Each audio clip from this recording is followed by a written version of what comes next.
Hello guys, welcome to my E-50M review. I'll start in the garage. I will go through the stats of the tank, how it compares to other tier 10 medium tanks. I'll have a look at the crew skills and equipment choices, and then we'll jump straight into some gameplay. I'll show you a couple of replays that I've taken, and I'll talk about how I think the tank should be played, its role in games, what it should and shouldn't engage, where it should and shouldn't go, all that good stuff. So right now, let's kick it off with having a quick look at the line, how you get to the E-50M. Now, I'm not going to talk too much about tier 1 to 6. You don't have to stick around on those tanks for very long. They're not really a big deal. So I'm not going to spend 5 minutes talking about the tier 4 when you're going to spend only a couple of games on it. So what I'll really kick off with the Panther. The Panther, compared to the line running up to it so far, is a bit of a playstyle shock.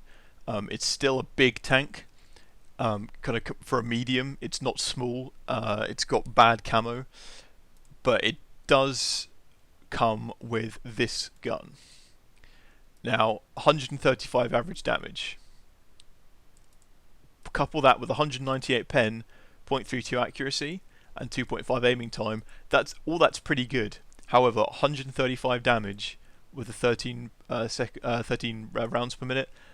That's not, the DPM there is not really that good.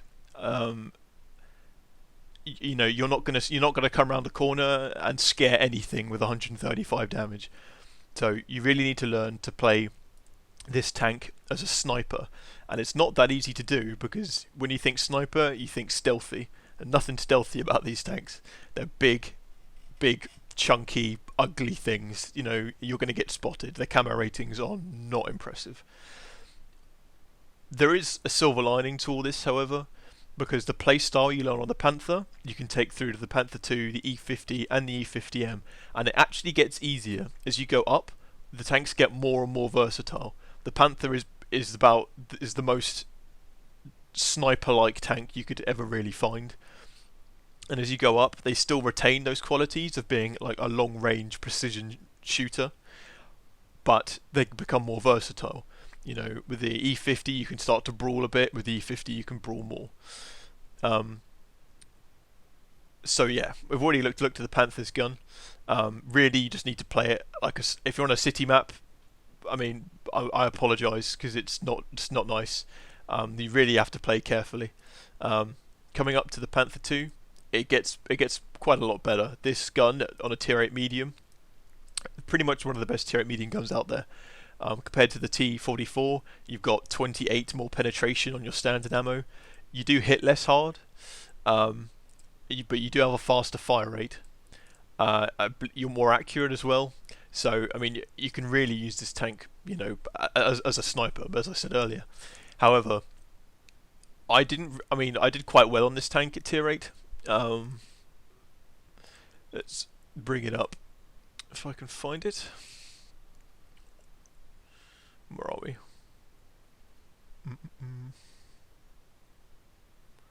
There we go. This is one of the first lines I did, so kind of bear that in mind a little bit. 60% win rate. I got my mastery. 800 average experience per battle. It's not great by any means, but it's not awful. And this is the second line I actually got to 50 as well, so I still didn't really have that much of an idea about what I was doing. But the point is, it still works as a sniper. Against tier 10s, you do struggle. Actually, against tier 9s, you do struggle unless you're going to fire gold. You're kind of in a bad spot because 203 pen, you're not gonna. If you got a tier 10 directly from the side, you'll be okay. Anywhere from the front, you may as well go home. Tier 9 heavies, much the same. Tier 9 mediums, much the same. The gold pen is okay. 237. You can work with 237. It is nice and accurate, so you can hit some weak spots. However, because it's got a bit more alpha compared to the Panther, and the armor's a little bit better as well, you can start to use it to brawl a bit more. And this brings you onto the E50. Pretty much the same gun as the E50M. The E-50M does get APCR as standard and a lot more penetration. So again, the playstyle is there. You're also at the point where you've got some decent armor on your tank. You've got pretty much the same as the E50 on your hull, E50M on your hull. Sorry. So the playstyle is already there. I mean, the E50 and E50M are very similar tanks, as you can probably guess from the name. So the playstyle's there. You can use this to brawl more. You've got a gun that people are actually scared of because 390 average damage, hurts. You've got that alpha, so you can roll backwards and forwards out of cover, take shots, and retreat again. And then we come right up to the E50M. I will duck out of here and start talking about its stats in more detail. 2,050 hit points, good chunk of health. It's got a lot more than some of the other mediums. I believe the bat shot's sitting at about 1,800. Where are we? Yeah, 1,800. The T62A, 19ish. Yeah, 1,950. So it's got a fair health advantage. It's bloody heavy. 62 tons. I don't have the last piece of equipment fit.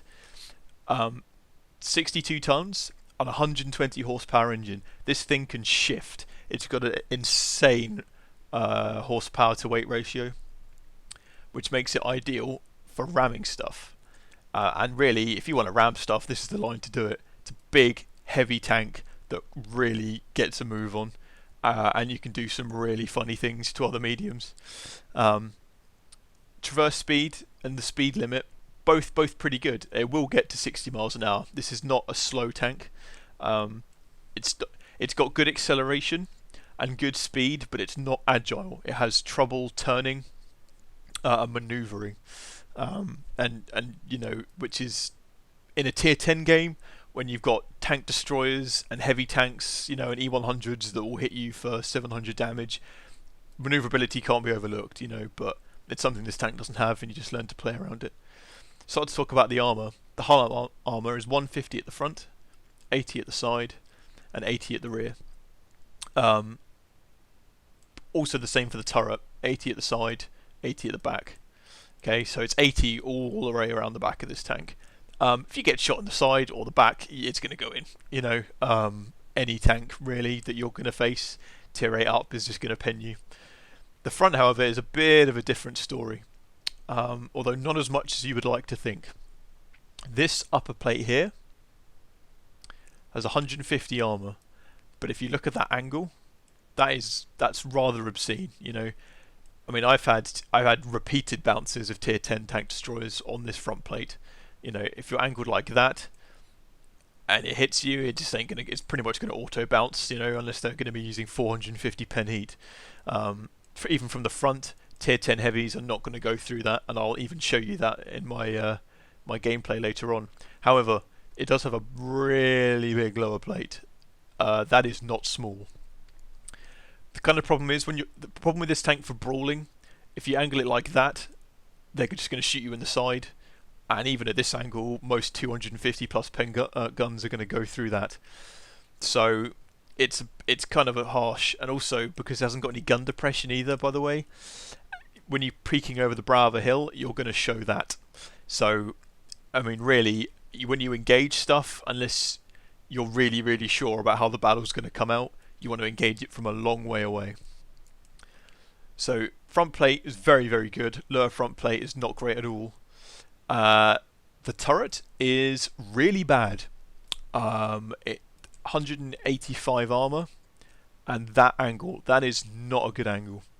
That may be, this is quite a tall tank as well, so stuff is going to be hitting you from a reasonably kind of even angle. So that maybe increases its effective thickness to 210, 220 maybe. I mean, I'm kind of guessing here, but basically not enough to make a difference when there's 250 plus pen guns shooting at you. And again, you'll see this later on in the video when I'm brawling with stuff. Anywhere there will just go right in. Gun mantle can bounce, but a lot of the time stuff bounces off your gun mantle, goes in anyway. Under here it's a bit of a shot trap. You can just bounce there and just go right in under here or whatever. Now let's really talk about the main asset to this tank, its gun. And its gun is an absolute beast. 105, 6.25 rate of fire per minute. That's not great. Other tier 10 mediums are going to have more DPM. In fact, pretty much every tier 10 medium has more DPM. So yeah, it does have 390 alpha, which is nice. So you can peekaboo with this thing relatively well. Against other tier 10 mediums, it's what you have to do. In fact, you go out, take a shot, reverse. You don't let them use that DPM on you. I mean, I kind of think DPM is a bit of a nebulous stat anyway, because how often are you really able to sit there and fire on reload at a tank? Not often. If you're brawling with it, you can, but most of the time, you're trying to play a bit safer. Anyway, 270 pen with APCR. That is monstrous. 270 pen is the most any medium tank is going to get. I'm also pretty sure that it's the most pen on any tank at tier 10 that isn't a tier 10 tank destroyer. I may be wrong, but I don't think any tier 10 heavy or medium can match that. And also, tier 10 mediums get APCR as standard, which means that your shells travel lightning quick and they're going to go in. 0.3 accuracy is massive. I mean, as you can see in my garage, I have a Waffle Traeger E100 that's got the 0.29 accuracy gun. I find this gun more accurate. I don't know if that's because I engage stuff at slightly closer ranges in this tank, but I find that when I fire this gun, it goes pretty much right down the middle 90% of the time. You're never gonna fire a shell and it go off the middle of your reticle in this so much that it annoys you. Sometimes it does happen, and actually again you'll see it later on, but it's not going to happen so much that you're going to start cursing the tank. And a 2.1 aiming time, which means that when you've got brothers in arms and all the other stuff, and vents and whatever, and vert stabilizers, your aiming time is lightning quick as well. Turret traverse 30 coupled with the traverse speed of 44. You can spin this tank around reasonably fast, so not a lot of stuff can circle you. T62As and stuff are a lot more agile than you, so if you're caught unawares, they can probably get 1 or 2 shots into you before you can actually turn to them, depending on the terrain obviously. But again, as I said before, this is not an agile tank. 400 view range, 720 signal, pretty standard. If we look at the crew skills, first I take specific skills. So 6th Sense, I've got Deadeye on this. I don't know why. I should really take snapshots, so ignore that.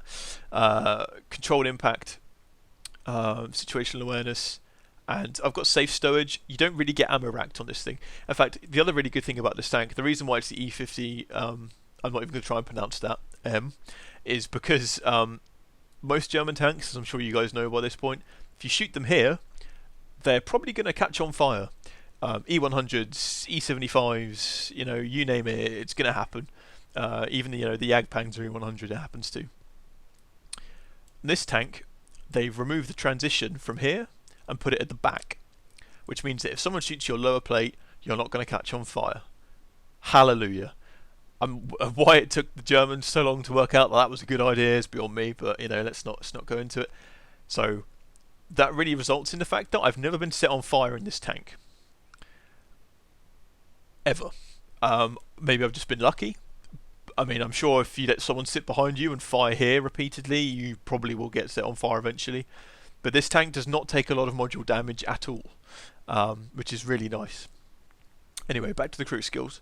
I took BIA just really to get the aim, the aim time down on your gun, the reload time, because as I'm about to explain to you, more than almost any other tank I have, maybe apart from the Waffle Traeger 100, this tank is all about enabling your gun.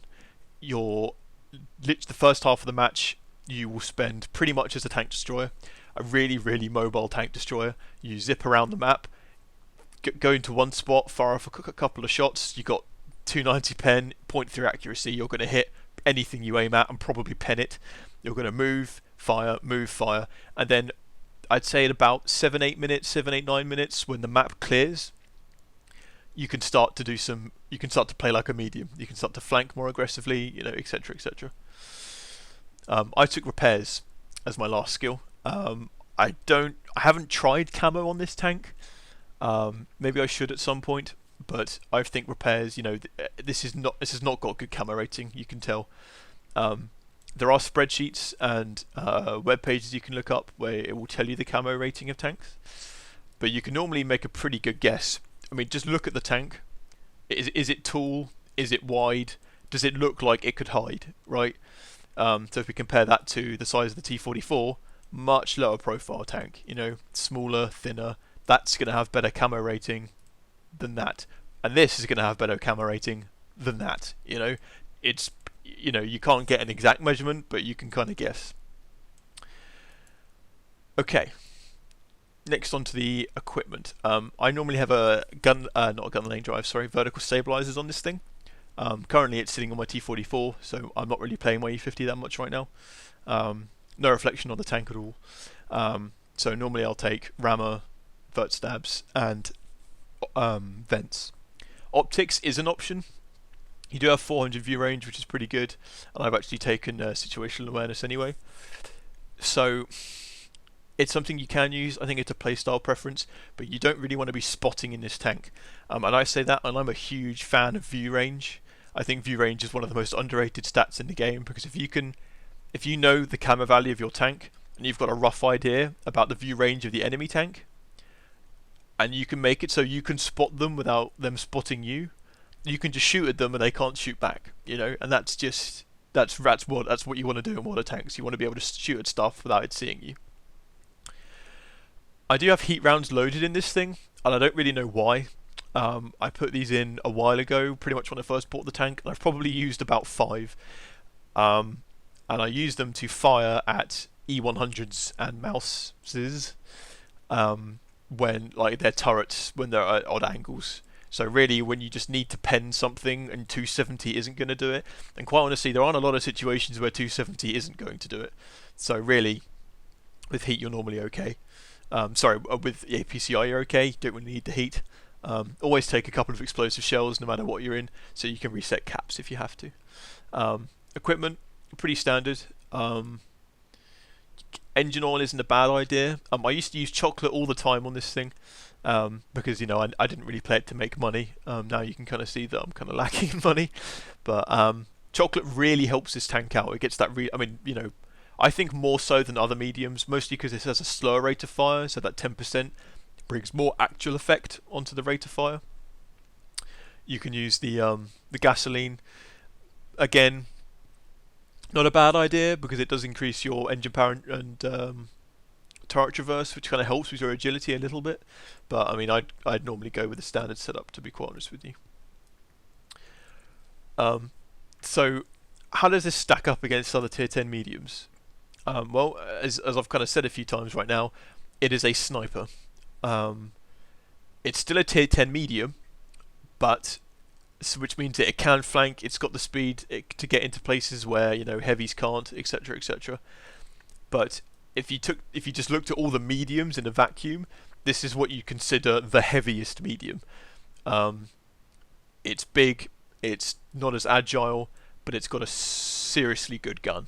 And as I said, this tank is just about enabling this gun to do as much damage as it can. And you'll see that in the replays I've got for you right now. So, without further ado, here we go. Now, the first thing you want to do before you go into any game, doesn't matter what tank you're in or what map you're on, you want to assess your team and their team compared to the map you're on. Initial thoughts about the teams? Pretty even, honestly. Both teams have a good smattering of tier 10 heavies. Got some mediums on both teams, and a good spread of 10s, 9s and 8s. The only real difference between the teams is that they have a tier 10 tank destroyer, and he's a very good player as well, which I'm sure will cause our team some issues. On this map, the heavies normally go up into this town, and down here you normally get the mediums with good gun depression.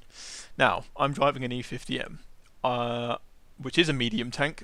However, its gun depression is awful and its turret is garbage, which means that I don't really want to go into the town and tangle with E100s and IS7s, and I don't really want to go down here and tangle with, Leopard PTAs, T62As. So I'm going to work this bit along here, the middle of the map. Really make use of that point-through accuracy, nice long sight lines to this side of the map where I can get shots off, and if needed I can pop up and shoot into the town. Now, if we just pause it, any tank you're in, any map, you always want to look at what your team does. There's always things that, if your team played perfectly, you would never have to do this, but these are random games, and literally anything could happen. So you need to base your actions around your team, right? So, right now, the mouse and the E-75, as you can see right there, are going south. Not what I'd have done, but hey, random games are random. The Batchat's going down there as well. The E-100, however, and the 110 are coming this way. So, I mean, it is what it is. The mouse and the E-75 can make much better use of themselves in the town, but what are you going to do? I've noticed that the AMX 1390 and the AMX 1375 are both pushing forward. That guy's passive spotting, and that guy's making a run to the town. So I'm going to move up into this bush and get shots as their heavies hopefully cross this gap here into the town. Let's see what happens.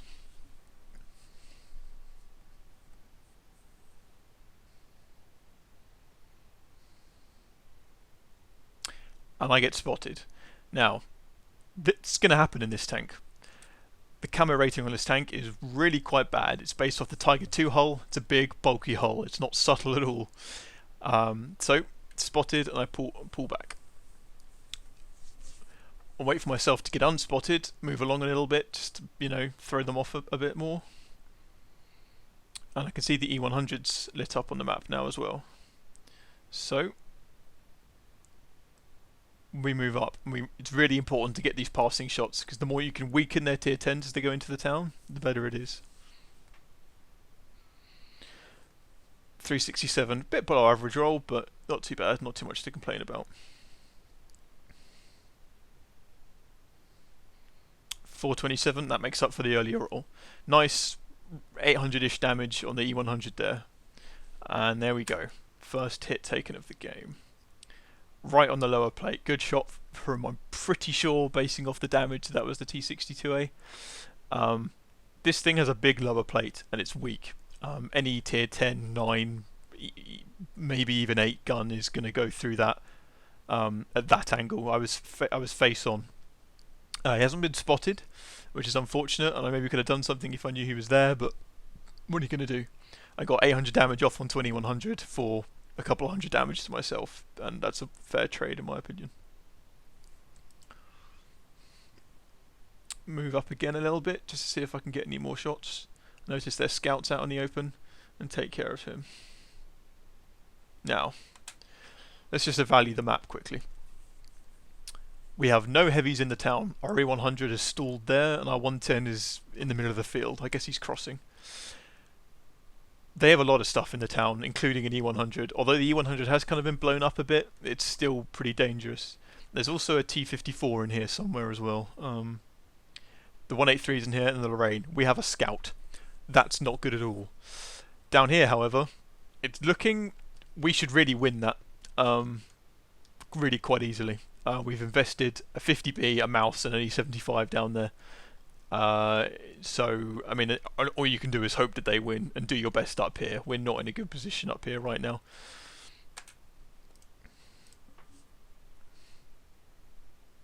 And so, along with that, I've decided that there's nothing I can do now. If I keep popping up on that ridge, I'm just going to get shot at.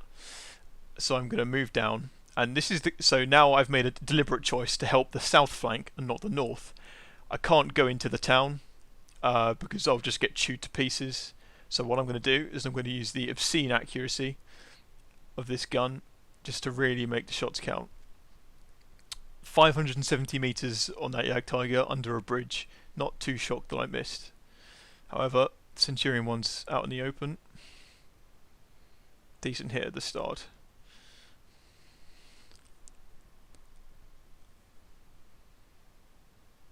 I finish him off. Nice hit from the other two guys. Now we start focusing the Jagdtiger.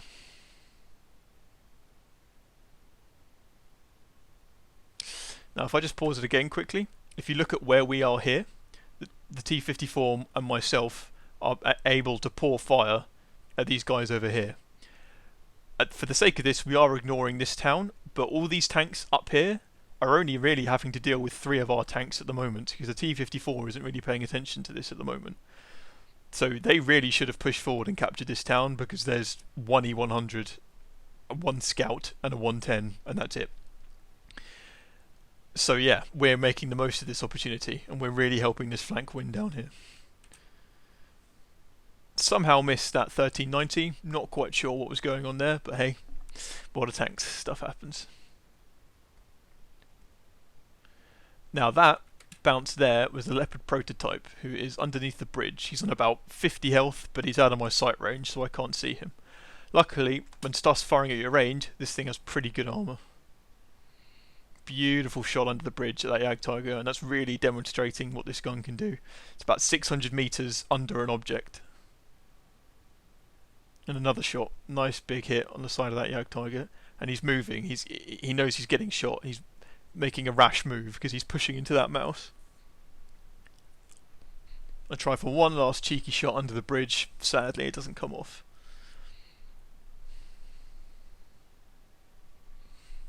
Now, if we pause it again, we've pretty much won this flank down here now. The Leopard PTA and the T-57 Heavy are the only 2 left. And we have the mouse, the Batchat, a Leopard, and whatever else this is down here.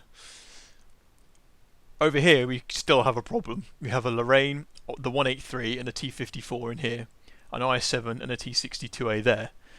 Now, where we are, these 3 tanks here, including myself, we're quite safe from all this, because if they want to engage us, they have to come down and look over this ridge, where we've got all sorts of tanks that can shoot back at them. What they can do, however, is group up and push our 2 tanks here.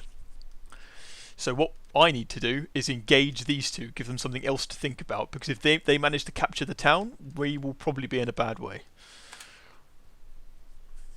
And so to that mind, I start to push forward.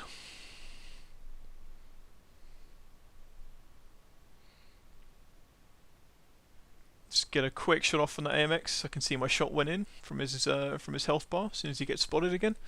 And it's also good to see that the T-54 and the Centurion are moving up with me. It's nice, nice when you see that. It's rare that people actually back you up when you push. Using the ridge here to make sure I'm not spotted until I want to be spotted. Poke up and have a quick look. Get a cheeky shot into the side of the 62A. Now, he panics a little bit. He really should have got a hit into me here, but he doesn't, so I get another hit into him. It's just free damage, about 700 damage there just for free. Now, I get punished for being cheeky. However, I do roll higher than he does, and if he just wants to trade hits with me like that, we can do it all day. That was me being bad.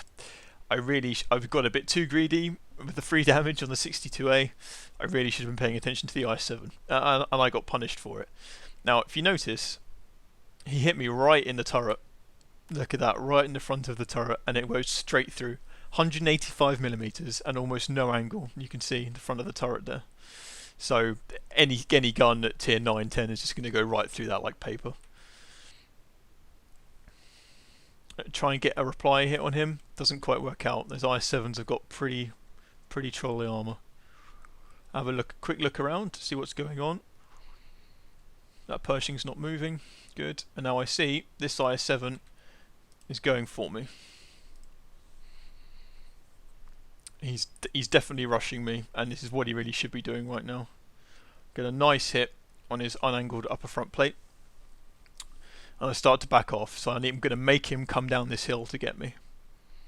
Which I can now see that he's committing on me. It's what he wants to do. I try and angle my armour, and he panics and just puts a shot right into the front of my upper plate. You can see the bullet hole. Oops. You can see the bullet hole just there. He rams me and takes, well, you can see there, 250 damage-ish. Never ram an E-50M, guys, unless you're in a really heavy tank, and then even then you're still probably going to trade evenly. I took about half the damage he did from that ram. Anyway, let's continue. Really got to make the superior DPM of my tank work. So I need to fire every time I'm reloaded, just to make sure that I really abuse the fact that my gun is better than his.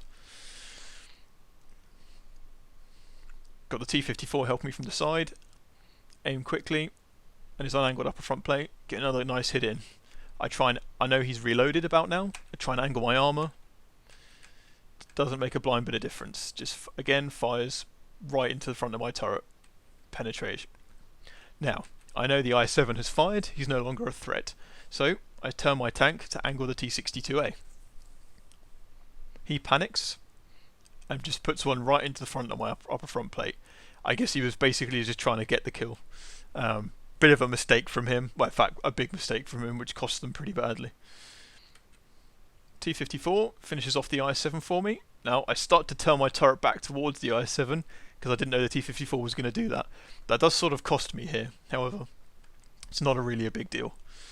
I start to spin around on the 62A and just to get one shot into him before he finishes me off.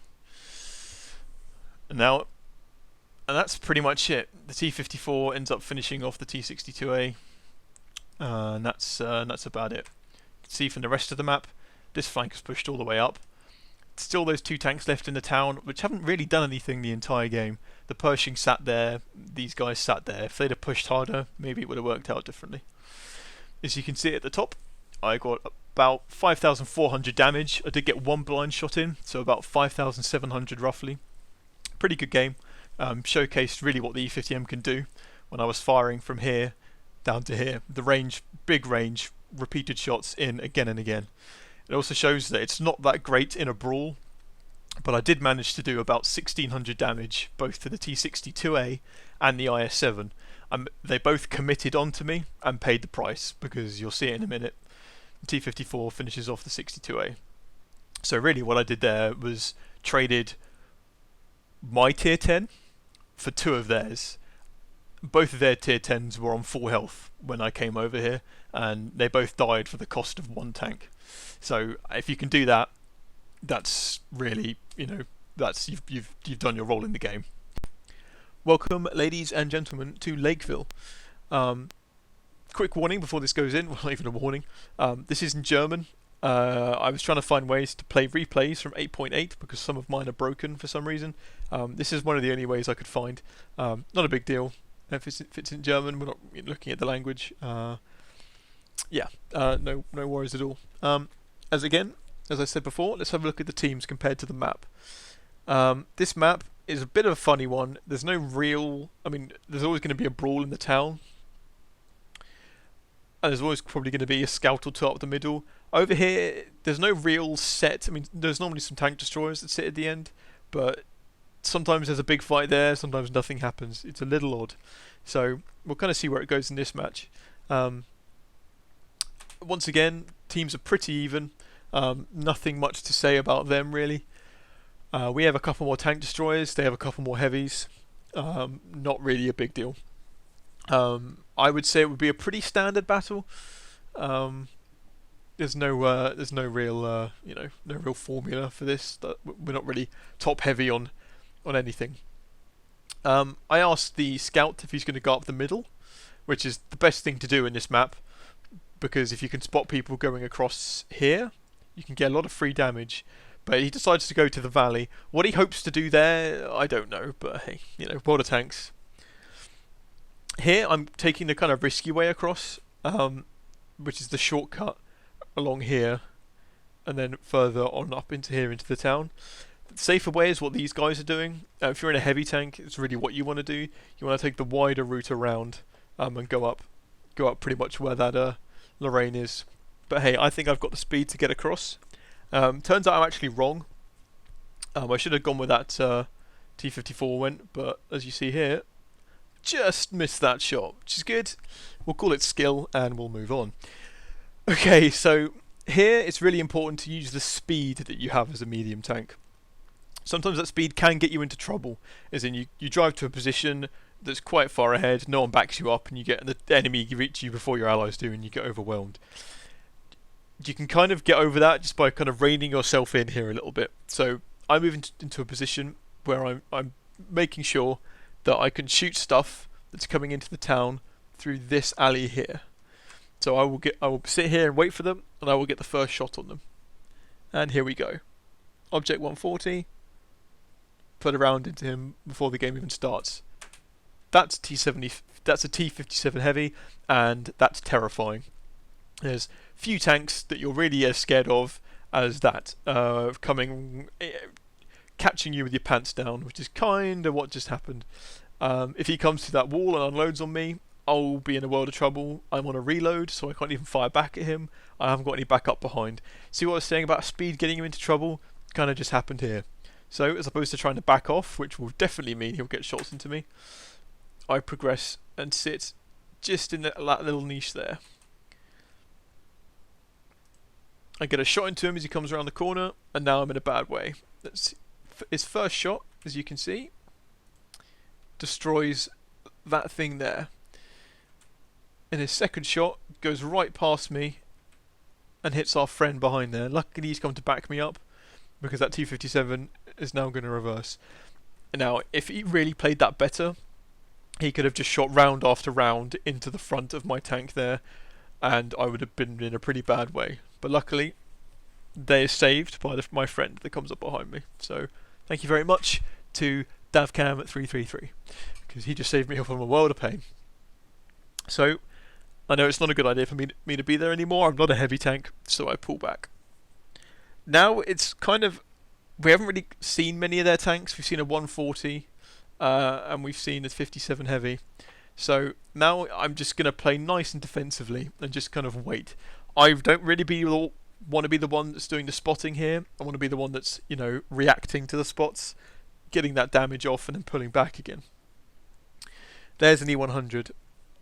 I mean, some people say I should be in there doing some more aggressive spotting, but I don't think so. E50, T57 heavy, Tortoise, E3. That's why I didn't want to go forward right there. So I come around this corner, get a cheeky shot on the E50. Sorry, T57 heavy. I do bounce it. Sometimes it happens. Bouncing 270 pen off of a T57 heavy is kind of weird, but it happens. Now, as I'm going up and down this alley, you always want to watch your team and what your team is doing. Right now, we don't really have much looking down here. We've got these two guys back here, but they're not really doing it, they're not really on that line. They're sort of waiting for them to come along. So I'm keeping an eye on that.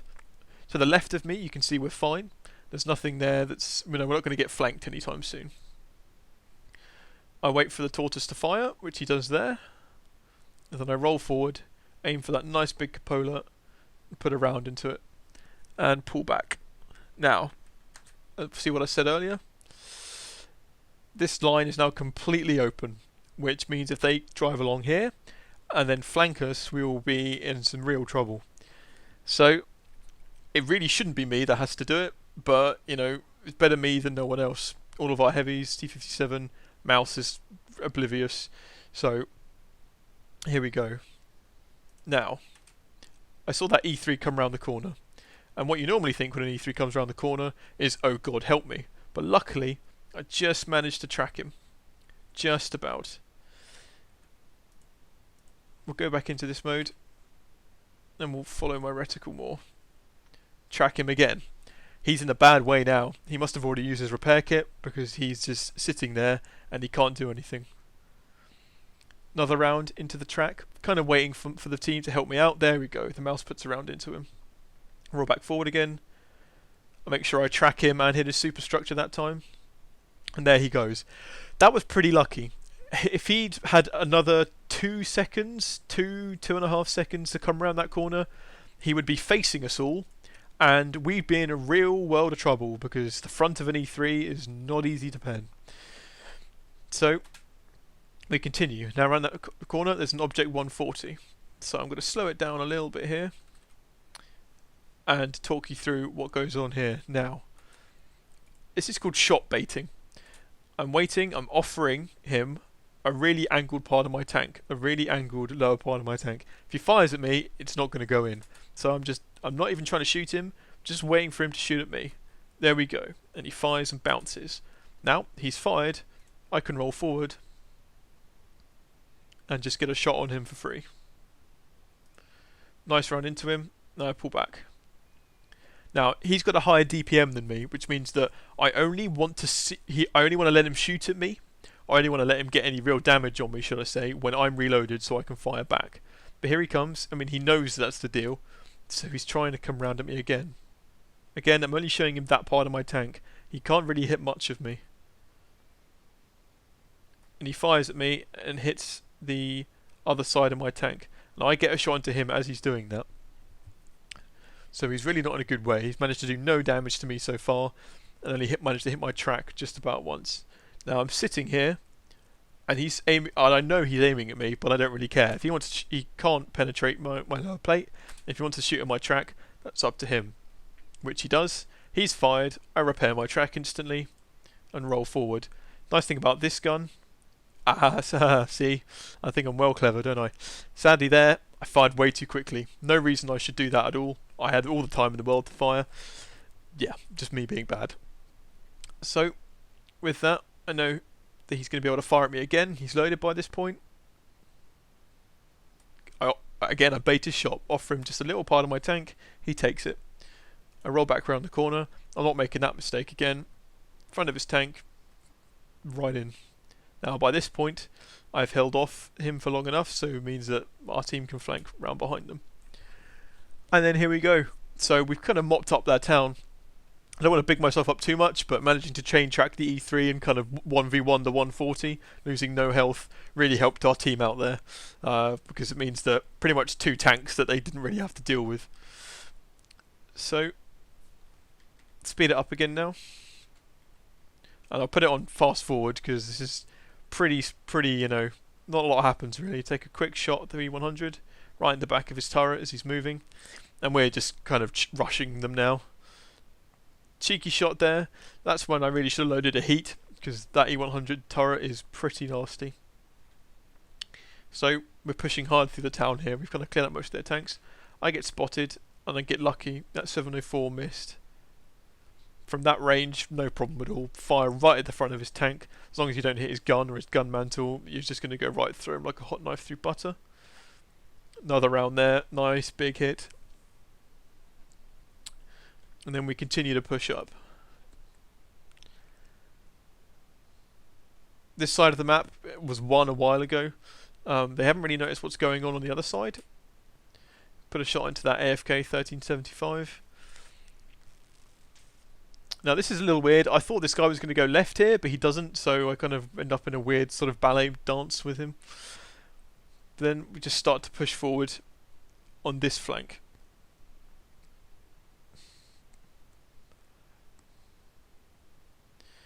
Come up behind the E100, aim for his engine bay, put a round into him. He doesn't even turn around. He's very focused on what he wants to do. So I just sort of stay in position. Keep firing at the back of his tank, back of his engine bay, trying to set him on fire. Again, he's having none of it still doesn't really care. Another nice big hit into the back of him. Now that guy sets him on fire, but he's got an automatic fire extinguisher. Put another round into the back of him, and then down he goes. And that's pretty much the game. I don't have XVM up, so it's not going to show how much damage I did. I did I think 7,003 damage in this game. Which is a pretty respectable amount. Quite a lot of it was kind of damage that didn't matter, though, if that makes sense.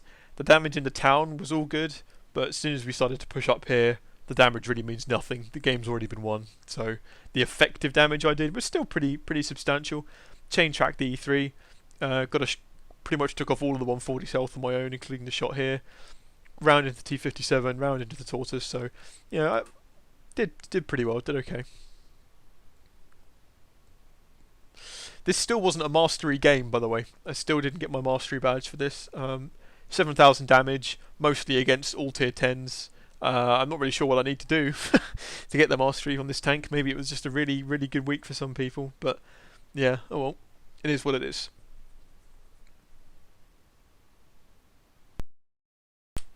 So there we go. The E-50M. Hopefully the gameplay and the little talk through I did of it shows you guys what it can do, what it's good at, and what it isn't. As you can see, the armor is good in certain situations, but you know, if someone is in a position where they can control the fight, you're kind of in trouble. Just got to remember, this gun, if you don't make proper use of it, then you're wasting your time on the tank. This tank is all about enabling the gun. It's basically, you know, this tank is just built to move this gun. I know that sounds kind of weird because obviously that's the case with all tanks, but you know, stuff like the Mouse and E100 and even some of the heavy tanks, you know, they're pushing tanks. You know, they've got good armor, you know, decent speed in case of the I-7 and the E5. You know, they're hulls which push. You know, that's their, you know, they've got, some of them have got decent guns as well, but that's what they do. It's what heavy tanks are built for. They're built for pushing stuff, right? You know, pushing flanks and whatever. This tank is literally built to carry this gun around and use that gun at long range to just destroy people. And it's really good at doing that. You know, it's really the best mobile sniper in the game. Really, I think it's kind of a cross between a tank destroyer and a medium tank. Just utilizing that ridiculous accuracy and penetration. You know, you've got the speed to get around all sorts of different points. Yeah, really good tank.